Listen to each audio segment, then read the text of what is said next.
Hello student, welcome back to my channel board rank classes में। आज हम पढ़ने वाले हैं 10th क्लास के मोस्ट इंपॉर्टेंट क्वेश्चन। ये इतने इंपॉर्टेंट क्वेश्चन है कि इसको छोड़ के बोर्ड एग्जाम का पेपर बनता ही नहीं है। इतने इंपॉर्टेंट क्वेश्चन है। 29 फरवरी का एग्जाम है, 20 नंबर का पूरा एमसीक्यू करने वाले और मार्कशीट में भरना होता है 20 नंबर का एमसीक्यू। ये इतने इंपॉर्टेंट क्वेश्चन है कि आप इसको छोड़ के बिल्कुल नहीं जा सकते। अगर छोड़ गया तो 20 नंबर गंवाने वाले हो। यही क्वेश्चन आपके बोर्ड एग्जाम में पूछा जाता है। मैं आपको यहाँ टेस्ट के रूप में आपको यहाँ बताने वाला हूँ किस तरीके से आप क्वेश्चन कर सकते हो। अगर ये क्वेश्चन आता हो तो आपके कमेंट बॉक्स में बताना कितने क्वेश्चन कर पाओ। यहाँ पर टोटली मैं 20 क्वेश्चन बताने वाला अगले 10 मिनट के अंदर, इसलिए वीडियो को लास्ट तक जरूर देखना। वीडियो को छोड़कर मत जाना, इतने इंपॉर्टेंट क्वेश्चन है, यहीं से पेपर आपका बनता है और कहीं से नहीं जाना। यहाँ से जितने मैं क्वेश्चन है सब मैंने एलाइज करके मॉडल पेपर से लिख कर रखा है। यहाँ पर बहुत ही इंपॉर्टेंट क्वेश्चन है। देखो पहला क्वेश्चन यहाँ पर कौन सा कह रहा है, बहुत ही इंपॉर्टेंट क्वेश्चन है, इसको छोड़ना तो बिल्कुल ही नहीं बनता है।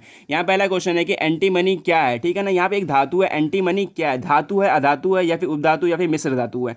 अब देखो एंटी मनी क्या होता है ये बताने। देखो एक एंटी मनी हो गया, एक आर्सेनिक हो गया। दो आपका पूछ सकता है बोर्ड एग्जाम में, एंटी मनी क्या है, धातु है अधातु है, तो ये है अधातु है, उपधातु है, सोचिए सॉरी उपधातु है। ठीक है, अधातु नहीं। अधातु क्या होता है, जिसमें धातु की मात्रा नहीं रहता, अधातु होता है। एक होता है मिश्र धातु, जो दो धातुओं से मिलकर बनता है, उसे मिश्र धातु कहते हैं। जैसे तांबा हो गया, वो होता है मिश्र धातु। तो तांबा नहीं लगाना यहाँ पर। अगर तांबा पूछ ले तो मिश्र धातु होता है। अगर एंटीमनी और या फिर आर्सेनिक पूछ ले तो यहाँ पे लगाना है उपधातु। ठीक, यहाँ पर यह वाला ऑप्शन सही हो गया। यहाँ पे पहले का सी वाला। अब सेकंड क्वेश्चन देख लो। जितने भी क्वेश्चन कर पाना ना तो कमेंट में जरूर बताना कितने क्वेश्चन कर पाए हो। यहाँ पर एक तरीके से तो आपका टेस्ट का पेपर हो रहा है, ठीक है ना, तो बिल्कुल भी लास्ट तक जरूर देखना। और दूसरा क्वेश्चन यहाँ पर ये कह रहा है कि शुद्ध जल का पीएच मान कितना होता है। ये तुम बहुत बार क्वेश्चन पढ़ चुके, ये बहुत ही ज़्यादा इंपॉर्टेंट क्वेश्चन है। तो शुद्ध जल का पीएच मान पूछ रहा है। यहाँ पर 1 दिया है, 14 दिया है, फिर 7 दिया है, 0 दिया है। अब देखो तूने पीएच स्केल पढ़ा होगा, 1 से लेकर 14 तक होता है। वहाँ पर जो 7 होता है वो अम्ली, यहाँ पे 7 होता है जो उदासीन होता है। ठीक है, 0 रहेगा तो अम्ली होगा, ये 14 रहेगा तो बिल्कुल वो क्षारी रहता है। तो यहाँ पर 7 जो है बिल्कुल उदासीन होता है। जल क्या होता है, शुद्ध जल उदासीन होता है। ये हो गया सी वाला ऑप्शन, 7 हो गया। बिल्कुल कुछ भी दिक्कत नहीं होने वाली है, बहुत इंपॉर्टेंट क्वेश्चन हैं। और फिर तीसरा क्वेश्चन यहाँ पर यह है कि एल्केन का सामान्य सूत्र क्या होता है। अब देखो एल्केन का सामान्य सूत्र हो रहा है, तो यहाँ पर एल्केन के समान सूत्र पूछ रहा है। तो सभी बच्चे यहाँ पे गलती करते हैं, एल्केन के समान सूत्र ये लगा देते हैं, सी वाला ऑप्शन। सोचते हैं एल्केन है, बट ये एल्केन के सामान्य सूत्र नहीं है, आईयूपीएसी नेम है ये। सामान्य सूत्र ये होता है जिसमें कोई भी कार्बन संख्या रखो वहाँ पे उसका मतलब कि सूत्र बन जाता है। अब तुम एल्केन पूछ रहा है तो एल्केन का ये वाला होता है CnH2n+2। यहाँ कुछ भी रखोगे तो एल्केन ही आता है, एल्कीन नहीं। ये एल्कीन का है, ये फॉर्मेट होता ही नहीं है। ठीक है, तो ये एल्केन का ये वाला डी वाला ऑप्शन सही हो गया। एल्केन पूछ रहा है, ये ना कि ये लगा देना, ये गलत हो जाएगा। ठीक है यार, डी वाला ऑप्शन सही हो गया। फिर उसके बाद देखो फोर्थ वाला क्वेश्चन कौन सा, ये भी क्वेश्चन बहुत ज़्यादा इंपॉर्टेंट है। ठीक है ना, ये पूछ रहा है प्रोपेनल में क्रियात्मक समूह है। प्रोपेनल में क्रियात्मक समूह बताना है कौन सा है। बताओ प्रोपेनल है ना, ये नल किससे बनता है। यहाँ पर देखो ये क्या है, OH है, मतलब ऑल है, ये एल्कोहल है, ये है एल्डिहाइड, यही होता है नल। जिसके लास्ट में नल होता है ना, यहीं पे लाके जोड़ देना है। ये प्रोपेनल तो ये वाला हो गया, ये मत लगाना, ये तो कार्बोक्सिलिक अम्ल होता है, ये गलत हो जाएगा। तो ये वाला ऑप्शन सही हो गया, सी वाला। यहाँ पर 4 क्वेश्चन हो गए। अपना क्वेश्चन काउंट करते रहें कितना क्वेश्चन कर पाए हो। यहाँ पर 5 वाला क्वेश्चन यहाँ पर ये पूछ रहा है कि एसिटिक अम्ल का आईयूपीएसी नाम क्या होता है। यहाँ पूछ रहे एसिटिक अम्ल, एसिटिक अम्ल का आईयूपीएसी नाम बताना। यहाँ पर 4 ऑप्शन दिया हुआ है। एसिटिक पूछ रहे एथ हो, मतलब 2 कार्बन इसमें होना चाहिए। ठीक है ना, यहाँ पे देख रहे हैं मैथ पे हो रहा है, यहाँ पे मैथ में 1 कार्बन होता है, ये तो नहीं हो सकता। ठीक है, यहाँ पे कह रहा है एथेनोइक अम्ल, तो ये वाला ऑप्शन सही हो जाएगा, ये वाला ऑप्शन बी वाला एथेनोइक अम्ल। ठीक है ना, ये प्रोपेनॉइक मतलब 3 कार्बन होता है, ये तो हो नहीं सकता, बिल्कुल नहीं हो सकता। ये तो बिल्कुल सेम नाम दे दिया एसिटिक अम्ल, ये भी नहीं हो सकता। ये वाला ऑप्शन सही हो गया, बी वाला एथेनोइक अम्ल हो गया। अब छठा क्वेश्चन यहाँ पर ये पूछ रहा है कि निम्नलिखित में से एल्कीन है।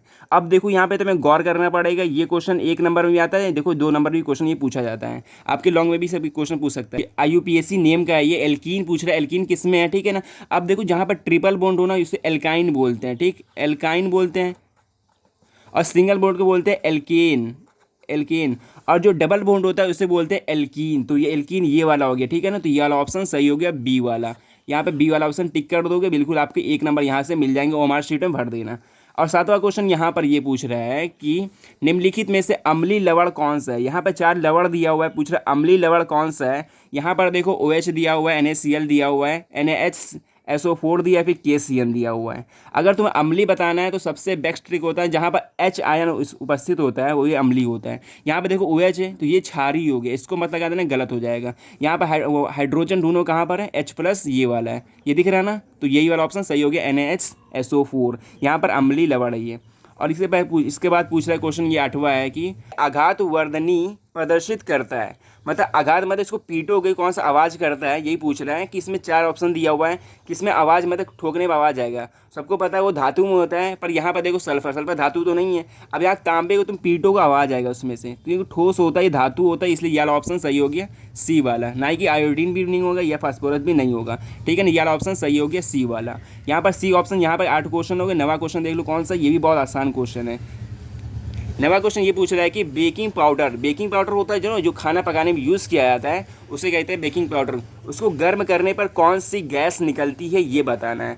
अब देखो तुम बेकिंग पाउडर मतलब उबालोगे ना, गर्म करोगे उसमें, या फिर कम नहीं किसी चीज़ में मतलब खाने में डाल के उबाले जाते हैं, निकला जाता है, तो वहाँ से गैस निकलती है। उस गैस का नाम बताना है। यहाँ पर हाइड्रोजन दिया है, नाइट्रोजन दिया, ऑक्सीजन दिया, फिर CO2 दिया मतलब कार्बन डाइऑक्साइड। तो यहाँ पर ये देखो जो बेकिंग सोडा गर्म करो तो यहाँ पे CO2 गैस निकलती है। ये क्वेश्चन याद रखने ना, ये इंपॉर्टेंट क्वेश्चन है, हर साल ये क्वेश्चन पूछा जाता है। तो यहाँ पर ये 9 क्वेश्चन होगा। 10वां क्वेश्चन देख लो कौन सा है। टोटली यहाँ 20 क्वेश्चन बताने वाला हूँ। यहाँ पे पार्ट 1 है ये क्वेश्चन का, ठीक है ना। एक पार्ट सेकंड भी आएगा, उसको भी देख लेना। तो फिर ये 10वां क्वेश्चन यहाँ पे स्टार्ट होता है और ये है क्वेश्चन बायो का, ठीक है ना। इससे पहले केमिस्ट्री था, ये बायो क्वेश्चन है कि डीएनए पाया जाता है। अब बताओ डीएनए कहाँ पाया जाता है ये पूछ रहा है। ऊतक में पाया जाता है, या फिर कोशिका द्रव्य में, फिर केंद्रक में, या फिर रक्त में। ये 4 ऑप्शन दिया हुआ, 4 में से कहाँ पाया जाता है डीएनए, तो ये बताना है। तो देखो तुम डीएनए पढ़े होगे तो बिल्कुल आसान क्वेश्चन था, ये बी वाला ऑप्शन सही हो गया। कोशिका द्रव्य में डीएनए पाया जाता है, यहाँ से ये वाला ऑप्शन सही हो गया, ये सब गलत हो जाएगा। अब हो गया 11वां क्वेश्चन, ये पूछ रहा है कि निम्नलिखित में से कौन मानव में मादा जनन तंत्र का भाग नहीं है, ये पूछ रहा है। कौन सा मानव में मादा जनन, जो मादा जनन जो लेडीज होती है उसमें कौन सा भाग नहीं है। यहाँ पर ये ऑप्शन दिया, 4 ऑप्शन दिया है। अंडाशय दिया है, गर्भाशय दिया है, शुक्रवाहिका होती है और डिम्ड वाहिनी। यहाँ पर 4 ऑप्शन दिया हुआ है, 4 में से कौन सा नहीं है। तो ये देखो अंडाशय भी होता है, गर्भाशय भी होता है, डिम्ड वाहिनी भी होता है, बट ये शुक्रवाहिका नहीं होती है। तो ये ऑप्शन सही हो गया शुक्रवाहिका, ठीक है। तो यहाँ पर तुम्हारे 11 क्वेश्चन हो गए। अब 12वां क्वेश्चन यहाँ पर ये कह रहा है कि द्वार कोशिकाएं पाई जाती हैं। द्वार कोशिकाएं कहाँ पाई जाती हैं ये बताना है। यहाँ पे ऑप्शन दिया है जड़ों में, या फिर यहाँ पे रंध्रों में, पत्तियों में, या फिर तना में। कहाँ पाया जाता है ये बताना। द्वार कोशिकाएं ये पाया जाता है रंध्रों में। ये क्वेश्चन का रट लेना, बिल्कुल ये इंपॉर्टेंट क्वेश्चन है ये। अब 13वां क्वेश्चन यहाँ पे ये कह रहा है कि पुरुष के मतलब लिंग गुणसूत्र होता है। मतलब चलो पुरुष का लिंग गुणसूत्र क्या होता है, एक्स होता है, या फिर XY होता है, या फिर पूछ रहा है YY होता है, या फिर X होता है। तो यहाँ पर तो पुरुष का बताना है। देखो पुरुष का जो होता है X और Y होता है, तो ये वाला ऑप्शन सही हो गया। और नहीं कि ये वाला, ये होता है महिला का होता है, ठीक है, ये महिला का होता है। तो महिला का क्या हुआ, XX होता है, और पुरुष का होता है X और Y, ठीक है। यहाँ पे ये 13 क्वेश्चन हो गए। अब 14 क्वेश्चन कह रहा है, ये भी क्वेश्चन बहुत ज़्यादा इंपॉर्टेंट है। 11वां क्वेश्चन यही कह रहा है कि शुद्ध रक्त मतलब कि साफ खून कहाँ पाया जाता है ये बताना है। फेफड़ों में, फेफड़ों होता है यहाँ पर, फेफड़ों में। तो ये हो गया ए वाला बाएं अलिंद हो गया, या फिर दाएं अलिंद, या फिर रंध्रों में, या फिर हो गया फेफड़ों में। तो यहाँ पर ये दाएं अलिंद या बाएं अलिंद में ऑप्शन बताना है कौन सा। तो याद रख लेना, ये बहुत अच्छे भूल जाते हैं। तो ये है बाएं अलिंद में। बाएं अलिंद में क्या होता है, फेफड़ों में शुद्ध रक्त पाया जाता है। तो यहाँ पर ये ऑप्शन हो गया। 14 क्वेश्चन यहाँ पर होगा, ठीक है ना। 14 क्वेश्चन हो गए। तो फिर स्टूडेंट 15 क्वेश्चन यहाँ पर ये स्टार्ट होता है। 15 क्वेश्चन है, ठीक है। ये भी क्वेश्चन बहुत ज़्यादा इंपॉर्टेंट, ये हर साल आपके बोर्ड एग्जाम में पूछा जाता है। ये पूछ रहे आनुवंशिक विज्ञान के जनक कौन से थे। आनुवंशिकता विज्ञान के जनक कौन था ये बताना। यहाँ पे 4 ऑप्शन दिया हुआ है। ये आपके बोर्ड एग्जाम में बिल्कुल मतलब रख लो, ये रामबाण क्वेश्चन है ये तो हर साल क्वेश्चन पूछा ही जाता है। ये हर तरीके से पूछ सकता है, या फिर पूछ सकता है, या फिर ग्रेगर जॉन मेंडल, इसका तो ऑप्शन हो गया ये वाला सी वाला। ग्रेगर जॉन मेंडल ये क्या, आनुवंशिकता विज्ञान के, इसका फादर ऑफ आनुवंशिकता विज्ञान कहा जाता है, ठीक है ना। ग्रेगर जॉन मेंडल हो गए, ना कि डार्विन बहुत अच्छे लगाते थे, गलत हो जाएगा यहाँ पर। ये क्या होगा, ग्रेगर जॉन मेंडल थे, आनुवंशिक विज्ञान के जनक थे ये, इसे आनुवंशिक विज्ञान के जनक कहा जाता है। तो ये ग्रेगर जॉन मेंडल है। तो यार सी वाला ऑप्शन सही हो गया। या फिर पूछ सकते हैं किस पे इन्होंने प्रयोग किया था, ये मटर के बीज पे किया था प्रयोग। तो यहाँ पर ये ऑप्शन हो गया। फिर यहाँ पे क्वेश्चन कह रहा है कि 16 क्वेश्चन ये है, पादप में जाइलम उत्तरदायी होता है। पादप जो होता है मतलब पेड़ में जो जाइलम एक होता है, जाइलम उत्तरदायी किसके लिए होता है ये बताना। यहाँ पर ए ऑप्शन दिया है जल के वहन के लिए, या बी दिया है ऑक्सीजन के, सी दिया है भोजन के वहन के लिए, या फिर डी दिया है रक्त के वहन के लिए। यहाँ पर 4 ऑप्शन दिया, 4 में से ऑप्शन कौन सा होता है। देखो जो जाइलम होता है ना वो जल के वहन के लिए होता है।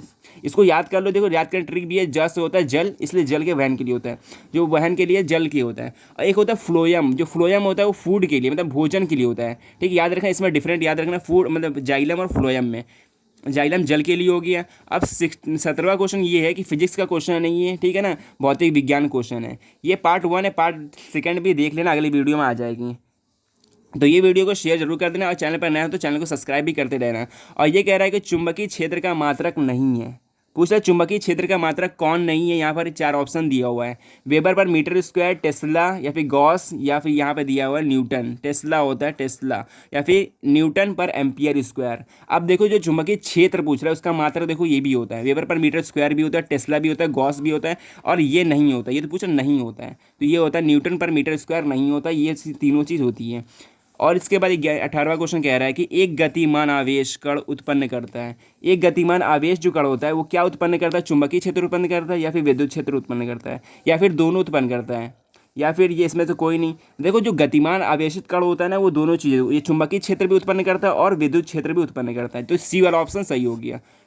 और इसके बाद क्वेश्चन 19वां कह रहा है कि एक इलेक्ट्रॉन पर कितना आवेश होता है। ये पूछ रहा है एक इलेक्ट्रॉन पर कितना आवेश होता है, बहुत ही इंपॉर्टेंट क्वेश्चन है ये, बहुत बच्चे इसको गलत कर देते हैं। एक इलेक्ट्रॉन पूछ रहा है, देखो एक इलेक्ट्रॉन पर 1.6 इंटू 10⁻⁻19 कूलम होता है, तुम ढूंढो कहाँ पर है। 1.6 इंटू 10 की पावर प्लस में नहीं होता, 9 माइनस में होता है, ये वाला ऑप्शन गलत हो गया। तो ये वाला ऑप्शन देखोगे माइनस का 1.6 इंटू 10⁻⁻19 कूलम, तो ये वाला ऑप्शन सही होगा, बिल्कुल करेक्ट, बी वाला ऑप्शन हो गया।